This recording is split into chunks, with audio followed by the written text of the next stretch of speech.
આવા પ્રભાત સમય આટલા સરસ રમણીય વાતાવરણમાં આપણે જ્યારે સદગુરુના ધામમાં જવા નીકળ્યા, પણ ઈચ્છા પૂરતી ગણપતિ દાદાની પણ એ ઈચ્છા કે મારા ભક્તો મારા ચરણમાં આવે.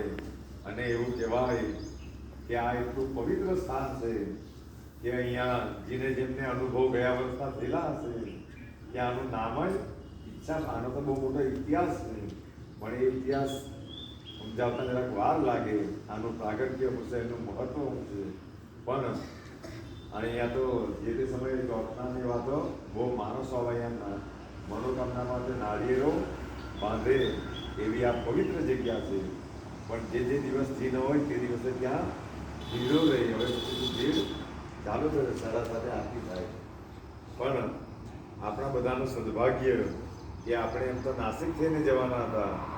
આપણી ઈચ્છા હોય કે નહીં હોય, પણ જ્યાં ભગવાનની ઈચ્છા હોય તો ત્યાં માણસો પહોંચી જ જાય અને ત્યાંથી પછી માણસોનું મંગલ જ થાય. કારણ કે આ મંગલ મૂર્તિ છે.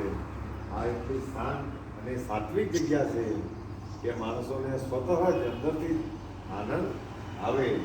તો આવી પવિત્ર જગ્યા પર આપણને અમે જ્યારે 2 વર્ષ પહેલાં આવેલા તો ત્યારે એવું કલ્પના કરેલી કે પાછા પણ જ્યારે આનાથી જવું ત્યારે પાસાઓ પણ આજે નાના આપણને પાસા લઈ આવ્યા છે. તો એ આપણું બધાનું સદભાગ્ય છે.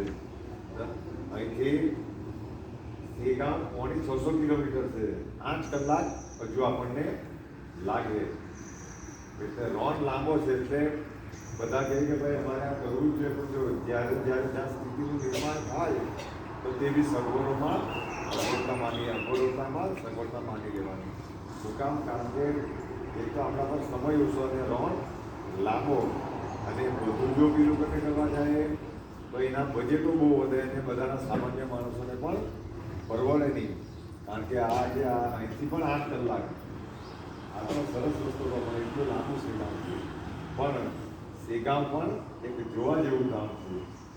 જેમણે એની દર્શન કરેલા આજે આપણા બધાનું સૌભાગ્ય છે કે આપણે શ્રીગામ પણ જવાના છે. તો રસ્તે આપણે વધારે ટાઈમ બગાડવાનો નથી.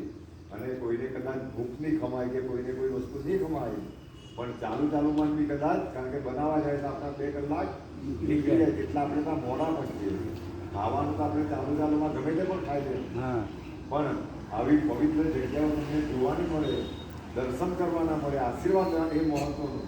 બાકી ખાવામાં તો આપણે આખી જિંદગી પૂરી કરી લાવી, એ મહત્વનું નથી.